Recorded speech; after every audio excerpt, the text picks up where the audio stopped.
Hi everyone, this is Muhammad Hamid Khan, and I'm back with another podcast on SEO. And today I'm interviewing a guest who's like well known for his contributions to the community, to the SEO community especially, and he has like a YouTube channel as well where he's like sharing his knowledge. And I'm, by the way, a big fan of his YouTube channel and the content he's producing. And also he's in the industry, and he knows the market, and he knows the stuff that we're gonna like discuss today. And today the topic we're gonna cover, it's, I guess, first let me put a disclaimer. It's not regarding the stuff I was like producing on my last video. It's not about topical authority or semantics, but this time we are going to cover a more important but very uh, out of the box topic, which no one or less people, I guess, covers and discuss on the internet. And the topic is top SEO blunders that SEO make. So, and I have a like very right guest sitting in front of me, and I'm very happy, and it's like very honor to meet him in online first time. And Kasra, Kasra, welcome to my podcast channel, and thank you for uh, spending taking some time. And I think it will be good experience sharing experiences and helping the audience to learn something new from you. So thanks for joining today. Yeah, thanks for having me on. It's a pleasure to be on, and hopefully we can share some good knowledge bombs throughout the next hour or so. Yeah, amazing. So Kasra, I think it's better if you introduce yourself, like what you do, your main specialties, and everything about you. Yeah, so I do SEO. Surprise, surprise. I have got my own websites that I do SEO on. I have also recently started like an SEO agency, providing it for a select few people. Um, very similar to yourself. Like my beliefs in terms of SEO is like any website can rank. You just need to focus on the correct things. And I think that very early on, I wasn't focusing on the correct things. I was maybe spending too much time on SEO myths. So I Hmm. think over the years, over like the 6-7 years that I've been doing it, I've been able to focus more on the ROI and essentially spend more money and more efforts on actually generating results, because a lot of SEO agencies, they don't potentially generate results, and they kind of just take their clients on a wild goose chase in some cases. So Hmm. that's another thing that I also do. I've also got my own bank of affiliate websites. I also do like investments into like SaaS companies.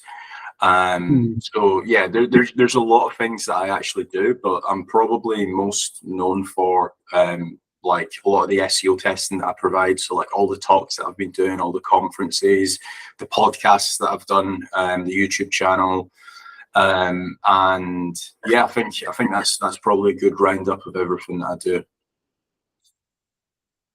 Yeah, amazing. I'm literally shocked how you're managing everything like you just mentioned together. Do you have a team, by the way? I guess probably yes. Yeah, so that's the thing. Like a lot of people ask, like, why are you so open? Like, why are you saying that you've invested in this, and why are you saying you're doing that and you're doing this? And I'm like, to be able to replicate exactly what I've done, it's not hard, but to be able to replicate it at a proficient enough level and have the team as well, that's the hard part. So I mean, by all means, anybody that Hmm. wants to like replicate what I'm doing, investing into SaaS companies, building MRR for that SaaS company, then also doing like the SEO agency on the side, doing search through link building on the side as well, doing all the talks, like that itself is kind of like an ecosystem. You just need like a small army of people to be able to run and organize everything for you.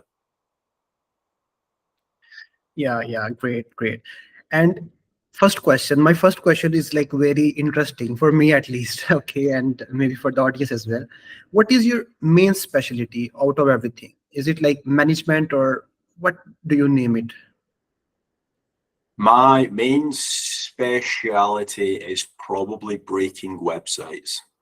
So testing websites, breaking websites, setting websites on fire sometimes, not physically, but Mhm. like just testing to see what works and what doesn't. Because like you know yourself, there are a lot of SEO myths, or there's a lot of people preaching a certain thing works and they've not tested that certain thing or that certain terminology.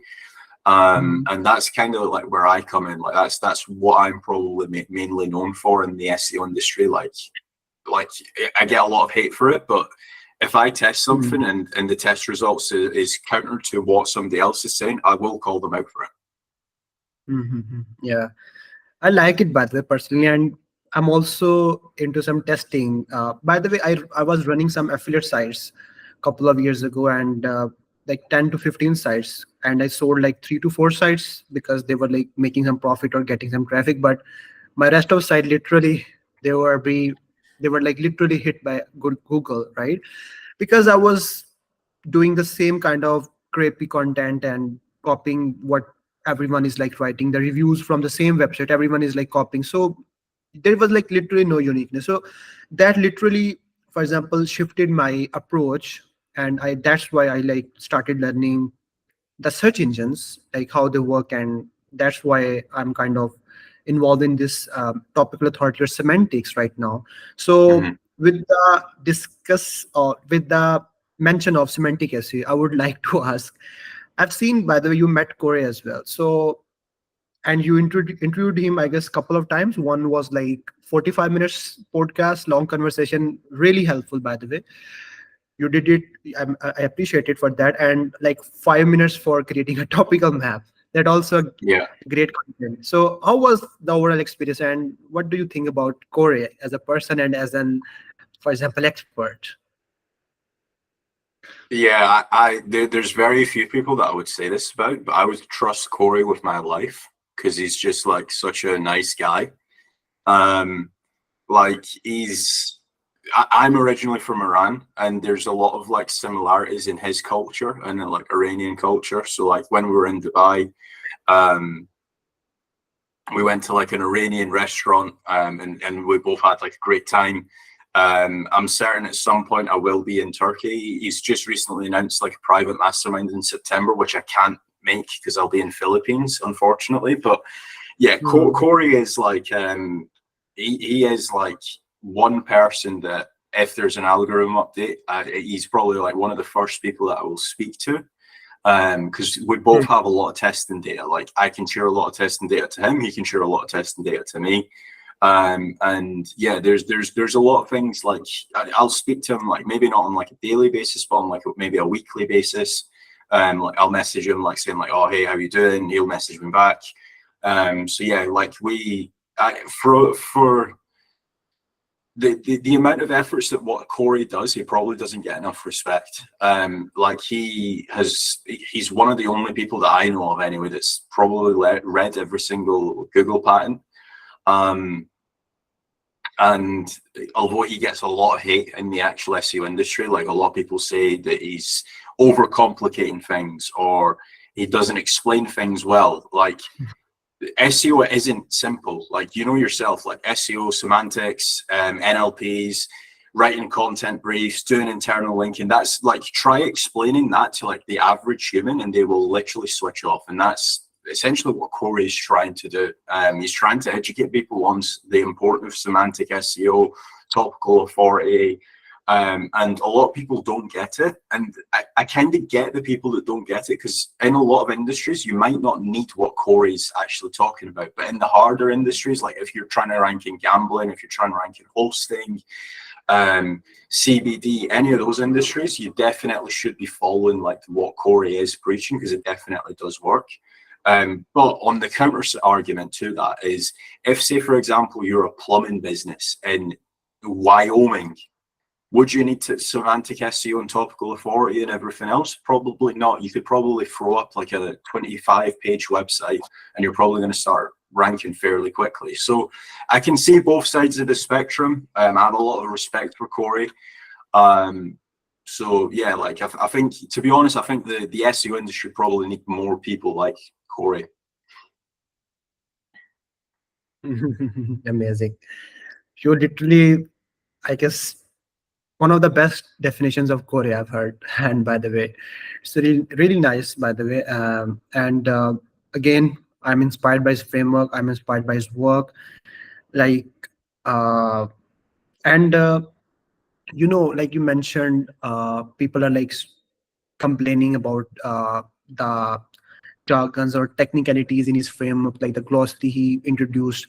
They were like saying, okay, same uh, methodologies were like we were working on already, but he just replaced their names with some spicy terms. So I would say my opinion is basically people are like literally avoiding the hard work which he has done. So if everyone is like following the same strategy, same methodology, using same tools, using same, for example, KGR, taking one of the example, KGR. So I mean, the one who's actually inventing the wheel will ultimately succeed. And he literally told us the method how to succeed, basically, how to reinvent the wheel. And that's why I guess this is the gap. And industry do not love hard work, and that's why they complain, because they cannot learn what he ultimately teaches. And I'm saying, because I've like learned him and I've implemented his framework, so I know this stuff basically. So that's cool. Okay, so coming back to our podcast now. So the topic is the mistakes or blunders that typically SEO or normally makes while like running an SEO campaign. So if I ask you, based on your experience, what are the top, or not top, okay, I'll first ask, what is the most common SEO blunder you have seen people making, and they even don't know this is a blunder?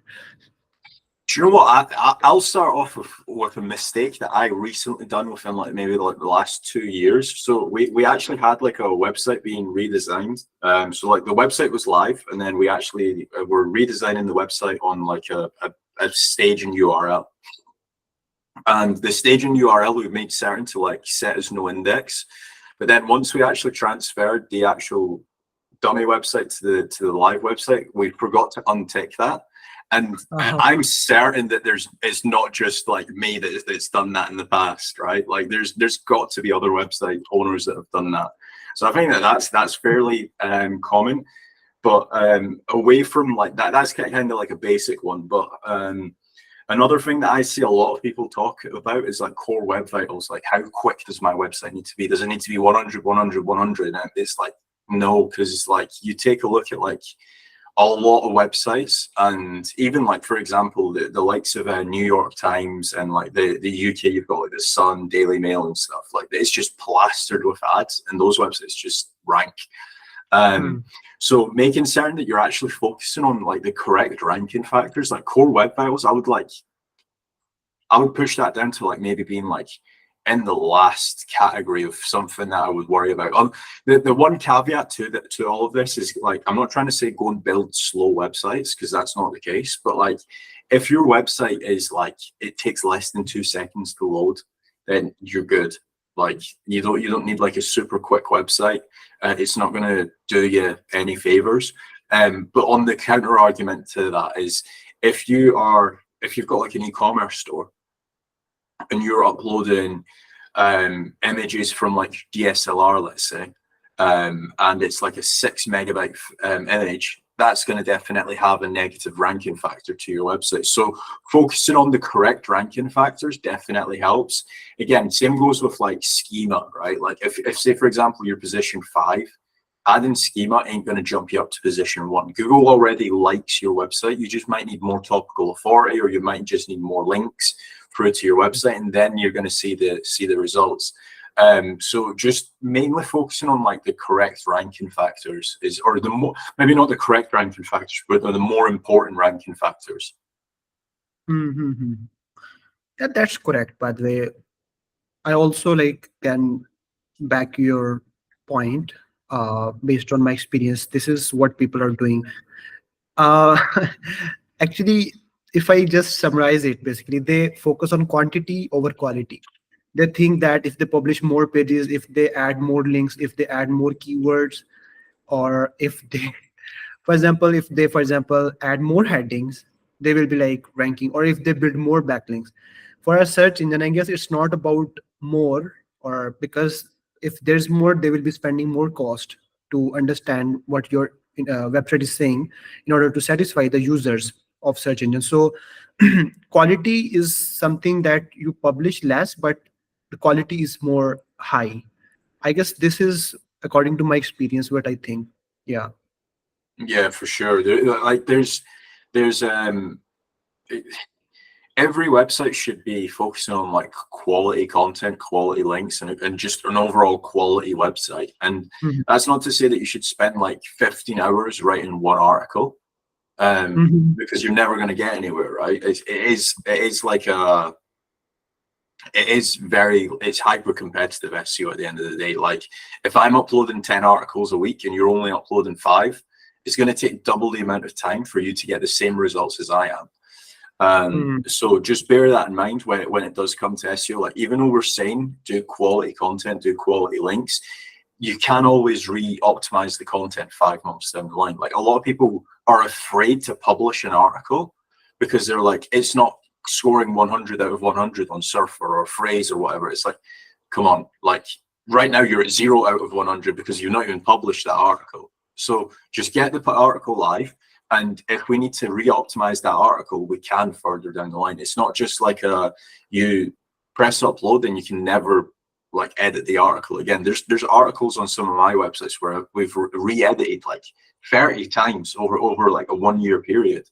Mhm. So making certain that you're doing stuff like that. And again, I don't think enough people speak about that. People consistently think they need to be uploading new, uploading new, uploading new. And it's sometimes like, hold on a minute, like this article used to rank position 1, now it's position 16. Let's figure out why this is position 16. Do we need to re-optimize it? If that's the case, let's re-optimize it and add in more entities, more NLPs to that actual article, build more internal links for it so Google understands that page is super important. Mhm. Yeah, you're right. And by the way, you mentioned one thing, ranking factors, or the factors basically that helps you rank. Basically, according to you, what factors do you think still matters for a website to rank? What factors do I think is still important for a website to rank? And sorry, do you still think there are factors? By the way, like Brandon read in a post, like there are like 200 factors. First, my question is, do you think there are factors like meta title, meta description, or something other? Ah, right, okay, yeah. So I think the list that you're asking about is like the one that Google recently came out, and they said that like link building isn't a top 3 ranking factor. Mm-hmm. So yeah, like one thing that I will say about that list, and Google's really good at doing this. So they'll word something in a very sneaky way. So for example, links isn't a top 3 ranking factor because if, say, for example, you don't have any content on your website, you've got 0 content, that website's not going to rank. So that's all right. Content is in that case, content is a higher ranking factor. Yeah. If your technical SEO, like if your website takes 15 minutes to load and you have loads of 404 internal links, that website's probably never going to rank because Google doesn't like that website. So that's your Mhm. technical SEO. That's higher than link building as a ranking factor. Mhm. If your website is set to no index like mine's was, if you Mhm. build the best links and if you go and get links from Forbes and wherever else, again, you're Yeah. not going to rank because your website can't get crawled by Google. So in that case, yes, links isn't a top 3 ranking factor. But if, say, for example, you aren't an idiot, right, and you have got a well optimized website, like it takes a couple seconds to load, and your images are optimized. Your website has got like good internal linking and stuff, then links is definitely a number one ranking factor. It just depends on the phase that your website is. So what I mean by that is, if, say, for example, if I got appointed as the head of SEO for IKEA or the head of SEO for Forbes, right? The last thing I would probably do is build links. Like, I'm not going to get ROI from building links, because those websites, they're already DR like 90 plus. Like, I think IKEA might be like DR 88. Forbes is like maybe DR 95 or something, right? So in that case, yes, quality content is the most important ranking factor of those websites. But unless you are one of those websites, you still need to be focusing on link building. You still need to be focusing on topical authority and the content network side of stuff that Koray preaches. And you still need to be focusing on like reputation management, so building an actual brand, right? But if you've already done that, if you are like, let's say you're doing the SEO for IKEA and they've already got somebody that's doing the videos on YouTube, they've got a social media person, they've potentially even have somebody that's controlling the Pinterest, they might even have a Reddit forum themselves, etc., then you just need to produce good quality content and you're going to rank. But if say, for example, if I was to go and set up kasrapainting.co.uk, right? And if I was to go and upload an article on what are the top 10 best colors for your bedroom, right? To paint your bedroom. If I was to upload that, my website would probably rank, or that page would probably rank position 92. Whereas if IKEA done that, they would probably rank position, I'd like to think they would rank in the top 10, right? So then in that case, they can just build more internal links to that page and they will rank number one. So it depends on who you're listening, where your phase is for your website. Because in that case, like IKEA probably don't need any links. Kasra's painting.co.uk that got registered 3 days ago probably does need links. Yeah. By the way, I would agree. You basically provided a good summary or the overview of the top things. I think for me, it's more like creating a balance between balancing your page rank by publishing more high quality content network for achieving topical authority state, and supporting that content network with links, I guess. So I would not say, based on my experience, that one thing you should not be doing. Yes, you should be doing, but your priority should be set properly based on your objectives, or for example your market, how they are like achieving, because it's all about comparison and it's all about cost. I mean, Google compares, okay, if he's like going to crawl x number of pages, x number of like content and links, etc., he compares with the competitors. Okay, what about if he crawls another website and he get more quality information? He will not spend that time and cost on your website. So it's like balancing the things that you just mentioned, and it's like kind of whole summary, by the way. Yeah, that's so what just very briefly, what you're mentioning for the listeners, that's cost of retrieval. So for example, if my website, for every single page that Google crawls, because ultimately people don't understand this, but every time Google visits a page on your website, there is a direct cost. There's like a server cost to them. And that kind of comes down to how well optimized your website is. So like, if you have got really bloated images, that's going to increase the cost for Google. If you have got a lot of technical SEO issues, that's going to, again, increase the cost for Google. So even if I was to, let's say, be writing seriously good optimized content, but I've got like serious SEO technical fundamental issues, the cost of retrieval for my website would increase. So if, say, for example, if me and Mohammed was to be competitors and we both uploaded 30 pages through to our website, and my website was technically built wrong, and the cost of retrieval was maybe $1 per page, so that would cost Google $30 to basically index all 30 pages, whereas Mohammed's website might be 50 cents per page because he's got a lot stronger website.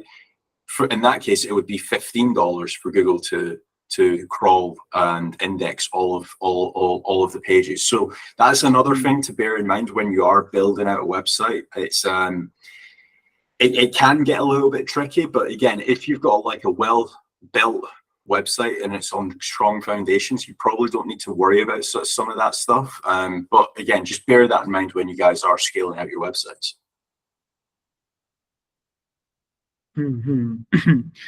Yeah, and I see you a lot of experience basically speaking here.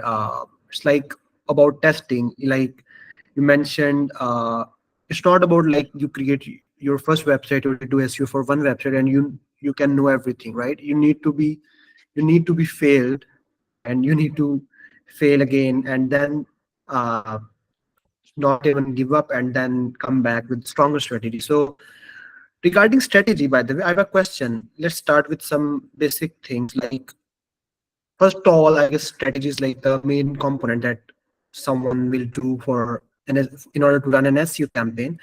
In specifically SEO strategy, what top mistakes you think that people are making or they are not aware of, for example, and they should be, for example? So the video did like get a little bit laggy there, but for just to recap, just so I know, did you just ask what are some like common things that people should know about when it comes to SEO? Was that the question? Yeah, exactly. Right, okay. Basically, when crafting a strategy, SEO strategy, that includes different components like, okay, content strategy, link strategy, and some technical SEO strategy. So we can maybe divide the questions as well. Okay, top mistakes you see people are making in content strategy, top mistakes in technical SEO strategy, and top mistakes in link building strategy. You can do like that as well. So one thing that I would, am I able to share my screen? Is that okay? Sure. Yeah, sure. Why not? I feel like I've came prepared for this. So one common mistake that I see a lot of websites that they don't do is probably following this framework, and it's basically like the top of the funnel, middle of the funnel, and bottom of the funnel. So every single website follows this exact same strategy. This is just for like a dental website that I've just got the actual strategy for. So like what you want to be doing is you want to be focusing on like info related. So like these are like the low ROI articles. These type of articles are not going to generate your business much cash, but you still need them to gain topical authority. So in this case, we've got like how to prevent cavities naturally, what to expect during a dental cleaning, how often should you get a dental checkup. Somebody that is searching how to prevent cavities naturally, they're probably not going to go into a dental practice, right? So then we've got comparison / warm. So like these are like more like somebody that's searching some of these keywords, they're more inclined to actually inquire with you a little bit more. So like, for example, dental crown versus veneers. If you actually have that article on your website, somebody that's searching dental crown versus veneers, they want to know the pros and cons of dental crowns and dental veneers. And as soon as you basically give them that answer, they can then potentially book in with like your dental practice. Same goes with like how much does teeth whitening cost. Somebody that wants to know that, you can have like potentially 3 different teeth whitening options on your website, and you can basically mention like teeth whitening Kasra Dash style, that's $400. The Koray teeth whitening, that's $600. The James Dooley teeth whitening, that's $900, right? And then if you can talk about like the pros and cons of each, and then they're willing to actually come into your dental practice and book in for an appointment. And then you've got like the ready to buy / hot articles. So like this is more like the teeth whitening near me, or Invisalign near me, dental implants near me. So if you can do your keyword research and your topical authority like this, and this applies to literally every single style of website, by the way, like right now we're just looking at a dental practice site, but even if we were to take a look at like a vape website, you've obviously got like how to change your vape oil, or what vape oils are the best, right? So that's more of like an info related article. Then you've got like the comparison. So you've got like potentially like the different types of vape pens. So like the vape pen 5000 versus the vape pen 1000, right? So you're comparing them, and then you've got the actual products itself. So I've just showed you like two different, completely like dentistry and vape pens, buying vape pens online on an e-commerce store. Every single website should be following this framework, and you will do really well from a content point of view. So that's what I recommend from like a content strategy. And then from more of a technical, do you know what? There's not much when it comes to technical. As long as like you've got like a fast loading website, as long as you are internally linking to your most relevant pages, so like your page rank is like super high on those pages, that can definitely help. And then what else? Internal linking, page rank, fast load times. If you've not got any 404s, like just what I like to do at the agency and stuff, just as a rule of thumb, every 90 days we should probably be doing like a technical SEO audit, just to make certain that everything is just up to par from an internal linking strategy point of view, from a technical SEO point of view, from a website speed point of view, because there has been times where we have accidentally uploaded a large image to like a blog and we just need to optimize it, right? The technical SEO isn't that like crazy unless like you're doing canonicals and href line tags. Like apart from that side of stuff, your technical SEO should be fine. And then from a link building point of view, what I'm seeing works really well from link building is if you're doing a lot of branded links to your homepage, you can literally never go wrong with that. You can never have enough of that. If you are powering up silo pages or category pages, so what a lot of people do is they'll have like / services, and they'll list maybe 6 or 7 different services for their website.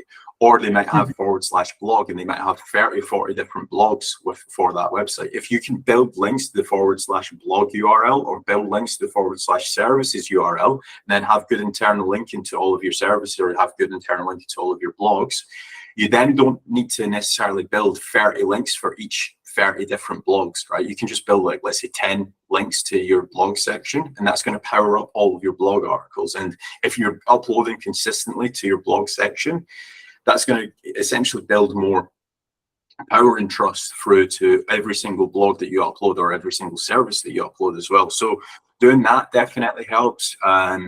Tiered link building definitely helps as well. If you are in the local space, like doing directories, doing citations, like you can't get enough of directories and citations. But when you are doing directories and citations, make certain that you are using unique descriptions on all of your directories and trying to get them indexed as much as you can. And then as a little bit of a more advanced strategy, you can get all of your citations and you can do same as schema on your own website. So then like when Google comes and crawls your website, it sees that all of your citations where you've been listed and stuff as well. So doing that can definitely help. Digital PR, everybody, that's like what everyone's screaming and shouting about nowadays. That definitely helps. But yeah, I think I've covered everything there. Yeah, I'm amazed by the way. And couple of follow-up questions I've had. Like you mentioned that specific funnel type of diagram, and if some people say that awareness, like attention,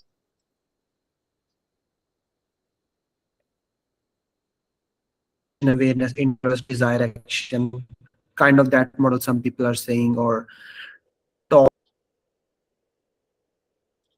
your approach is also good, I guess. For example, my question is, if you are like just starting and you want to publish, how do you prioritize the funnels stages? Like you first publish bottom of the funnel pages, like commercial specific pages, or you first go with info pages?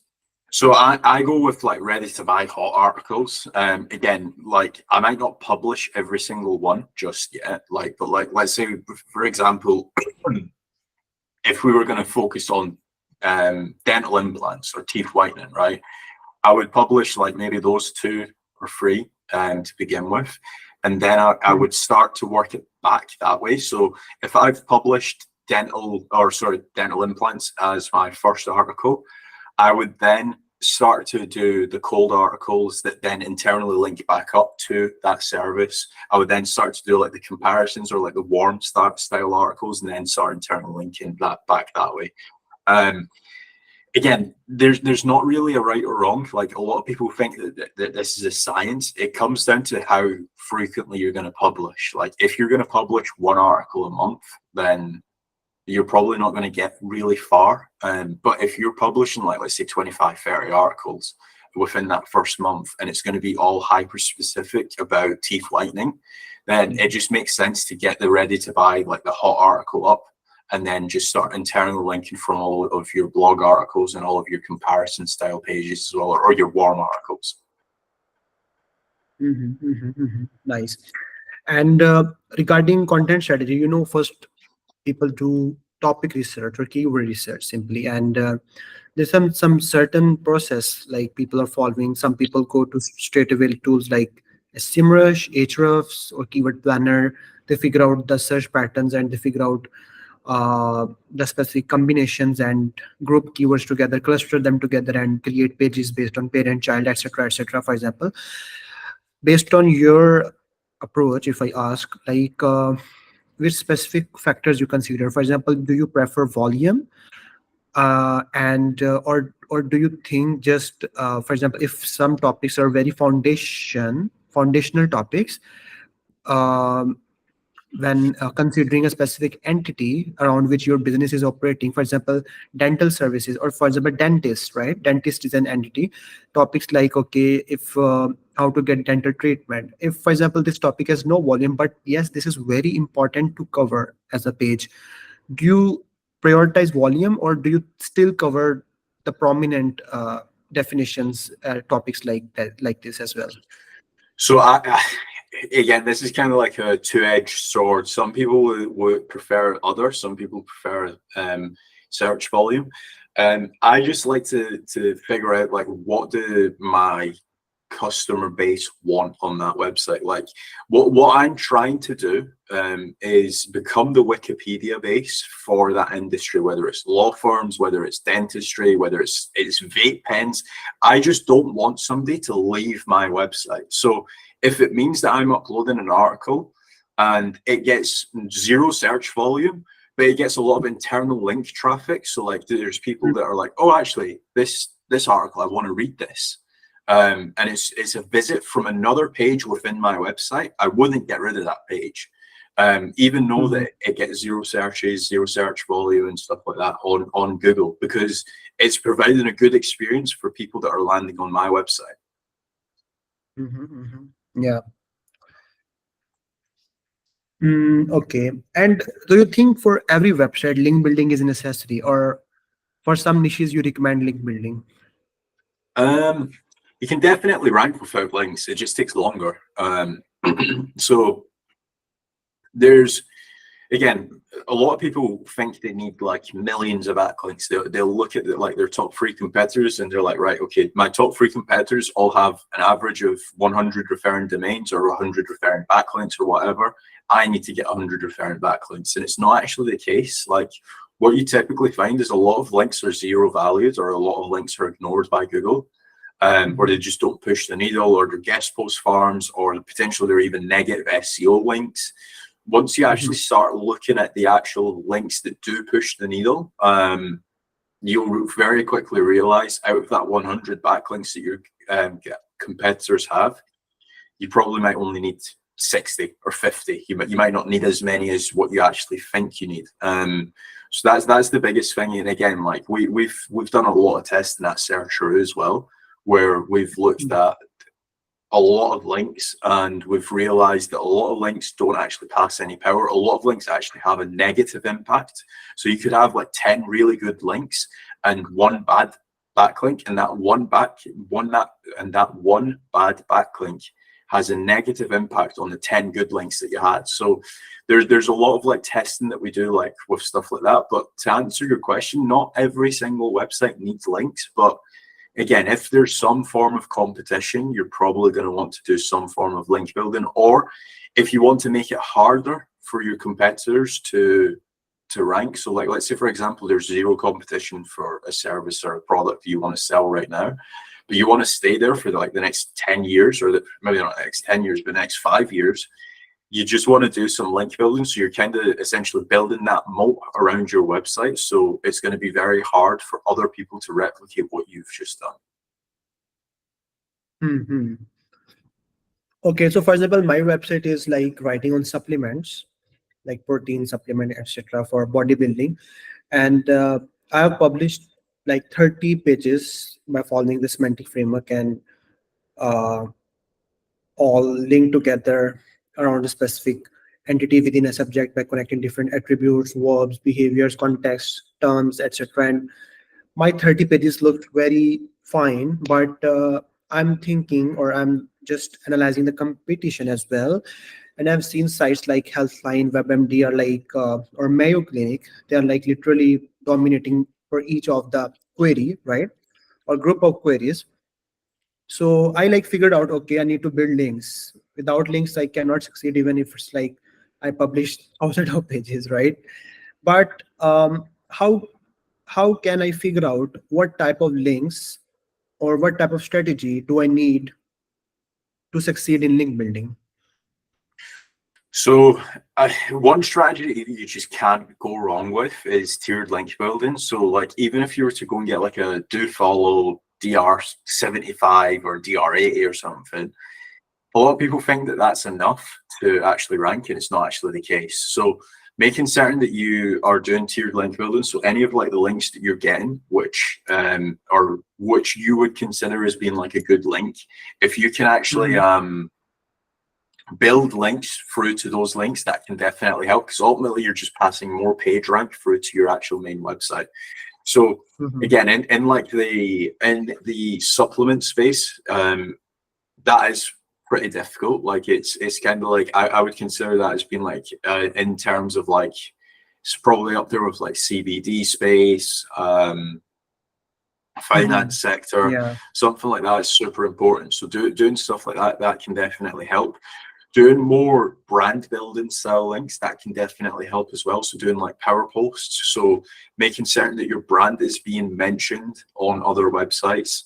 And that's not necessarily just like a regular guest post. So like what you want to be doing is making certain that your brand or the links that you're actually getting, they are actually ranking positions 2, 3, 4, 5, 6, 7, 8, 9, 10 after your brand. So whenever somebody searches, let's say Kasra supplements, you've got a lot of websites on the actual web that's speaking about you. Like a really good example of this is IBM. Like if you ever search up IBM, I can actually share my screen again here.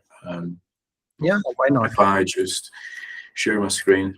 So what IBM do is obviously they're running PPC. They've got their organic listing here as well.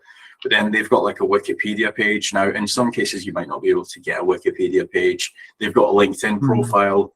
They've got a lot of news articles, a lot of like power posts mentioning their website. So they've got like Yahoo Finance, Market Watch. But what you can also do as well is if we actually take a look at IBM.com, or actually if we do, I think it's like minus IBM.com, and if we do IBM, you can now see all of the mentions that is mentioned IBM that isn't IBM.com. So you can very quickly see like this is what I would consider being an actual brand, right? They've got a lot of websites on the internet talking about their brand, and it might not necessarily always be a link as well. Like a lot of people think that they need links. Sometimes you just need brand mentions, and that's super important as well. So just like making certain your brand is just getting seen on as many places as possible, that can also help improve your SEO as well. Yeah, amazing one.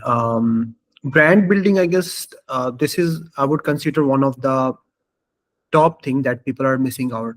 They think that if their search console, if their search console is just getting impression or clicks on keywords like informational queries, but not on branded clicks. So this is an issue for Google. I mean, they will think that, okay, this is not an established entity. They're just writing for the sake of traffic. They're Mhm. not some like Koray says like source context or any business model or brand identity. So I would say, uh, yeah, links. Brand links are not important, I mean, that much, but yes, they're important, but you can still mention unlinked brand mention as well. I mean, because Google can still recognize you as a brand. So I would say that's a good approach, by the way, to start with.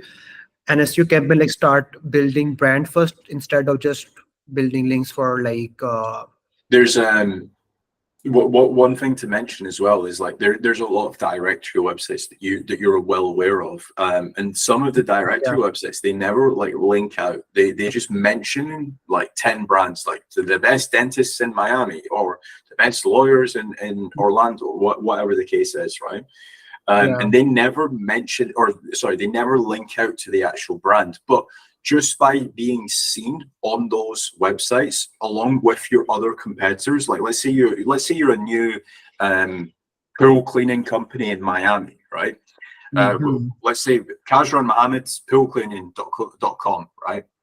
Hmm. If we go and just get mentioned on other websites that mention our competitors, that ends up turning our company or our new pool cleaning company as an entity. So you don't necessarily always just look at referring domain count and links pointing back through to your website. Like think about also brand mentions. Where are you being mentioned? Because in some cases, your competitors might have 100 backlinks, but they might also have 150 brand mentions on top of that as well. So you need to become an entity for your website to actually be seen as important enough for Google to rank it as well. So just think of it like that. If you think of brand mentions along with backlinks, you can go a very long way nowadays. Yeah, and that's one of the things people also do mistakes with anchor text. I mean, they just go with straight exact match.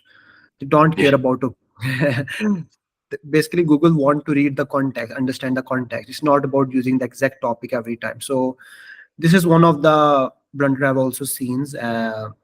And you mentioned a specific term, uh, good backlink.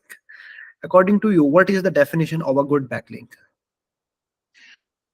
A good backlink. So there is always a finite amount of these links, because whenever I mention a good backlink, everyone's like, right, Kasra said this, and I need only this type of backlink, right? But let me give you a Mhm. few examples. A good backlink, a 10 out of 10 backlink is a backlink that is relevant to your website, that is consistently growing every single month, that has got brand mentions, that has got a LinkedIn profile, that's got a social media page, that is dominating the entire web for the keyword that you're trying to rank for. But typically speaking, there's like a finite amount of those links. Like there might be like 10 links that you can get like that for like any given industry. Um, Mhm. Let me give you an example. So recently I had a call with a surgery client, and he sells premium yachts. Like I think the cheapest yacht that he sold, like it's like a big massive boat, um, was probably like 15 million euros is the cheapest, right? And he says, right, well, I want high DR, high traffic, um, and highly relevant to my website. And I'm like, hold on a minute, like only maybe 5% of the entire world's population would buy Mhm. a yacht.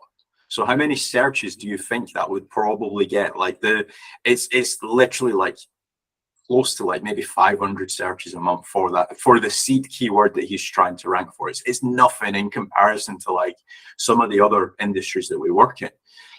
Um, so then what I said to him is, why do you not get links from, like, let's say finance, right? Because then some people would think, well, what has finance got to do with yachts? Now, if you go and get listed on a finance website, if you go and get a link from a finance website, you can talk about how to finance a boat, and then you could link to your yacht website, right? You could even do, you could even get a sports website. You could say, you could have like the best gym equipment for yachts, and that could then link to your yacht website. Mhm. You could then talk about, you could even get like a technology. link. You could get a technology link, and it could be like the best waterproof televisions for yachts, right? I don't know if that's the thing, but you could obviously do your research, and very quickly you're starting to build relevance. Like, relevance has always kind of been like, if this website doesn't talk about home construction, I'm gonna only get home construction websites, and that's not the case, because in some cases you want to basically try to create the relevance. So that's how I start to build out relevant links. A few other things that you can obviously take a look at as well is take a look at link research tools. That's like a paid tool. It's fairly expensive. I think we probably pay about 20,000 a month for it. That's for like a seriously big package. Just as an FYI, you don't need to pay 20,000 a month. I think the starting price is maybe 2.5 or 1,000. But that actually takes into consideration power, trust, and toxicity, and it also looks at the links that are pointing through to that website. So if that website that you're getting a link from has toxic links, it will tell you, like, listen, this website's a toxic website, or it's a guest post farm, don't get a link. Or it can tell you if it's a hacked website, if it is a penalized website. It takes consideration into all of those things. And it's a much more accurate way of looking at relevant and trustworthy links. Yeah, nice summary, by the way. And Kasra, the question is, it's like when I was like doing links in my career, I was like doing links for SaaS, like and that SaaS or website was getting, for example, from HubSpot, Contently, WordStream, sites like those. So I've like built some very SOPs, checklists as well. Okay, follow this traffic number, DR, etc. But I'm just recalling that specific my time when I was like doing links. One question is like, if one site has like mm, you can say 50,000 traffic, right? Like a news website, but it's not specifically relevant with your niche, versus a website that is only like 5,000 traffic, right? And it's like super relevant with your niche. Which site do you prefer? I would get both. And the reason for that is it's not natural for a website to just have niche relevant links. And it's also not natural for a website to just have non-relevant links. You want, like, for example, you take a look at Forbes backlink profile, it's got links from everywhere. Like, although some of the links will be disavowed and stuff that we won't be able to see, but every single website, or every single website that I look at anyway, the ones that are performing very well, the ones that are earning super well, they get links from everything that they possibly can. Like, it's also what people don't understand is it's also a footprint to only have niche relevant links. So people are always obsessing about, is the website on the same IP as other websites that's hosted on? They're taking a look at stuff like that. They're taking a look at stuff like other links that are linking to both the websites. Like if we're comparing two websites together, they're taking a look at like stuff that just doesn't make sense. But then they're like, well, actually, I'm a lawn improvement industry, or like I do lawn care, and I only want lawn websites linking back to me. I'm like, hold on a minute, isn't that like a footprint? Like you've just specified all of these metrics. You want like some DR20 website links, you want some DR50 links, you want some DR60 links, you also want to space them out over the month. And they're like, yeah, I want that. And then they're like, I only want lawn improvement links. And it's like, well, that just doesn't make sense, because no natural website has just that. They mix it up. They try to make it look as natural as possible when it comes to link building. Yeah, I would agree. And I would like to add one thing here. For example, if you got choice and you can get link from both sides, one is news, generic website getting good handsome traffic, versus site that is niche but getting less traffic.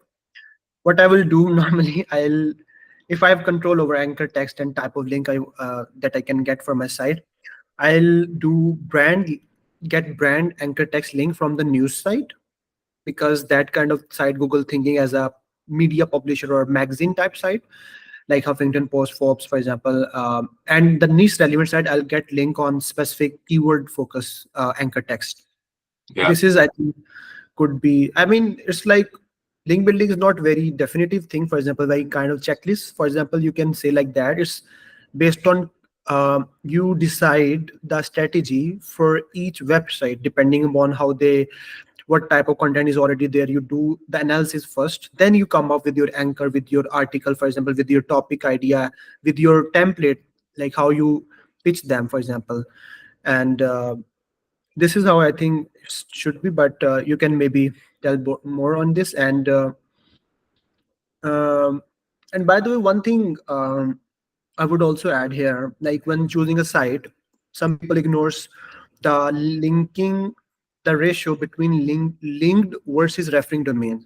If a site is like linking to 50,000 domains, like giving external links, but the inbound links or the referring domains for that site is like just 1,000.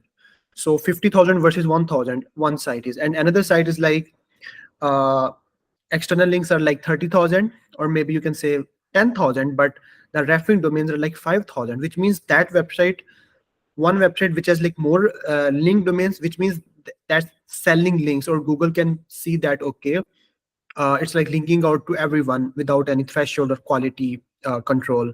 So this ratio, I guess, also help. And one more ratio, by the way, is like traffic per pages. If they're like one website has like 10,000 pages, but the traffic is like 50,000, versus a website has like 50,000 pages, but traffic is again 10,000, you know.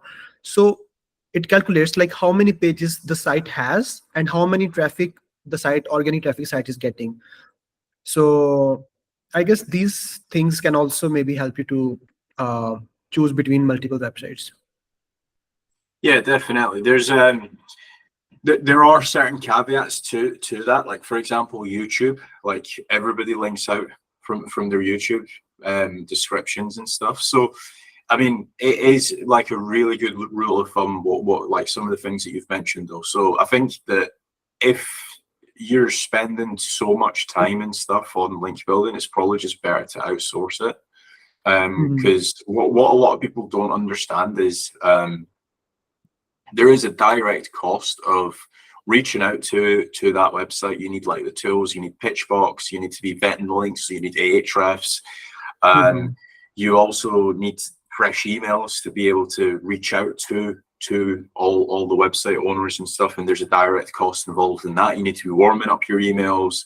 Emails burn out, so you need to consistently be doing stuff like that. You need to be building up your list. You need to be doing follow-ups, direct costs and everything. So if you're doing your own link building, do it.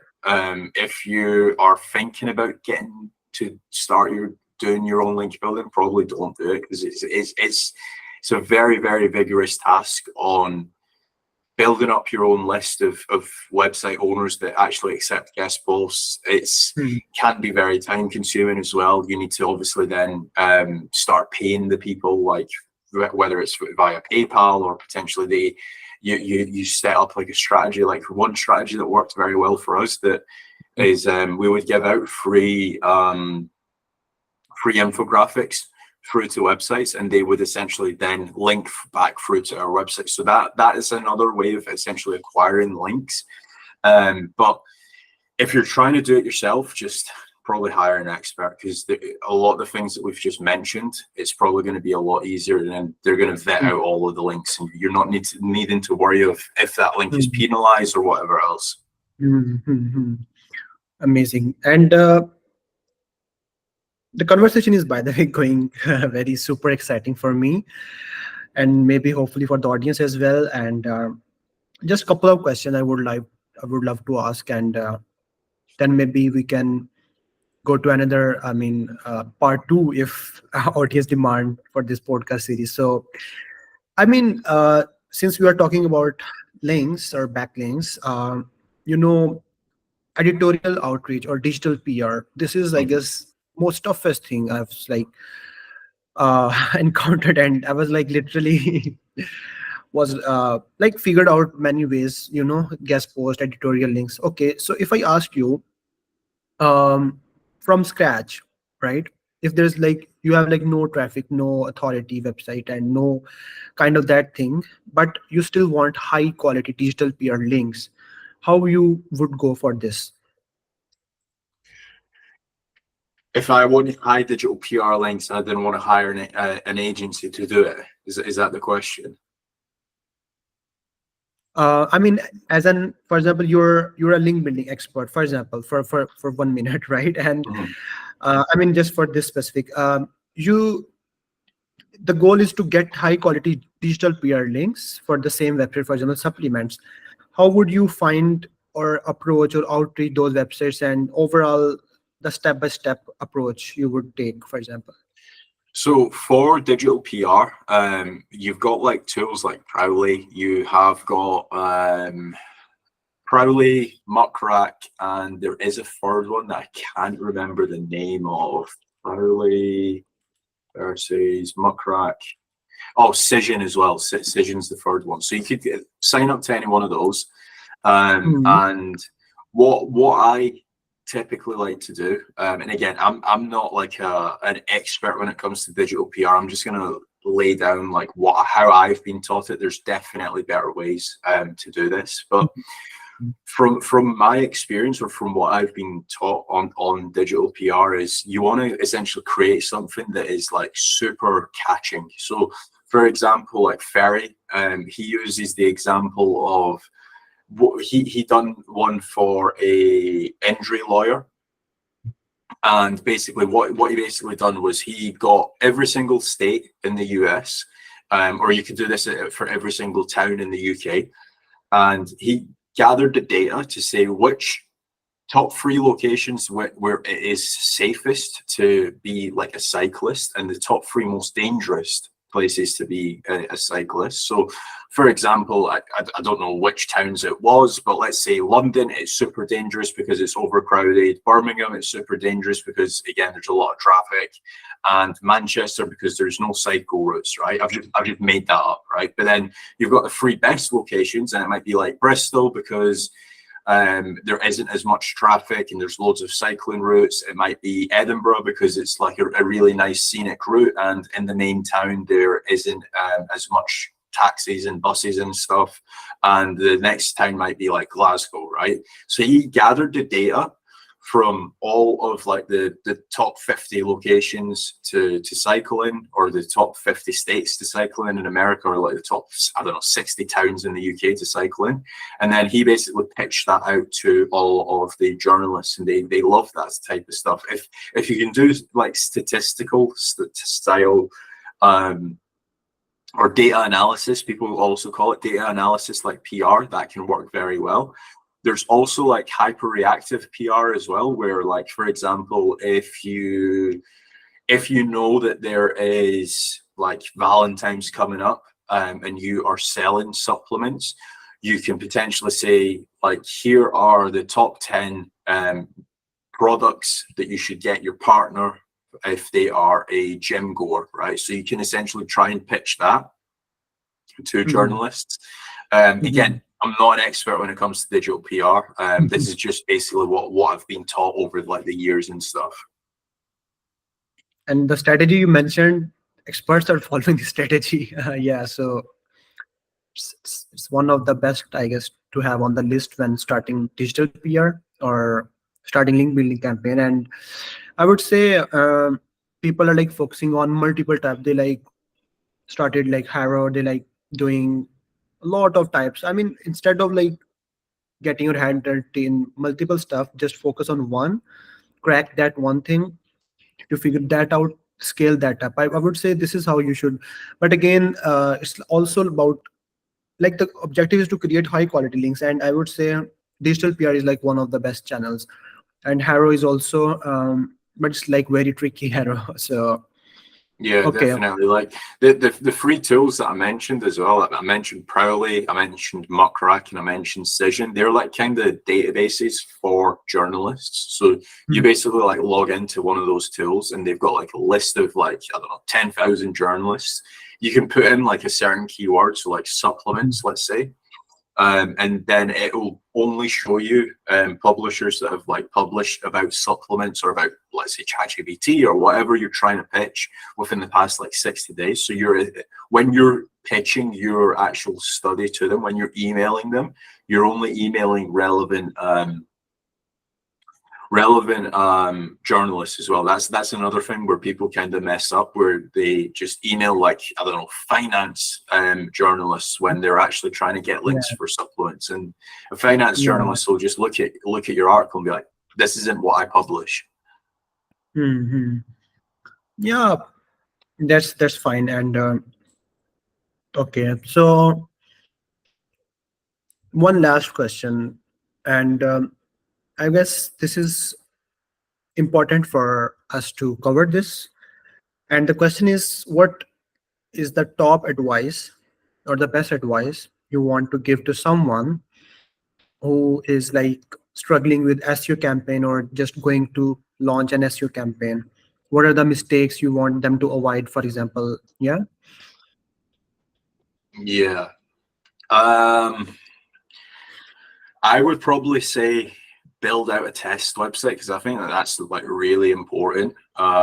If you can start to test your own data, you can go a very long way. That's like, for example, guys like Kyle Roof, he had his own test websites. I think he had like 25, 30 test websites, and he was able to rank for like just lorem ipsum. Or sorry, he was able to rank for like rhinoplasty in a certain town in America, just by doing lorem ipsum. And that's based off of the test data that he had. He knew where to place certain entities and where to place lorem ipsum. So if you can figure out, like, if you can go and register like 1 or 2 domains and test and break things. Don't be afraid to set things on fire, as I like to call it. And then I think the biggest thing for me, one of the biggest things that's helped me grow over the years, is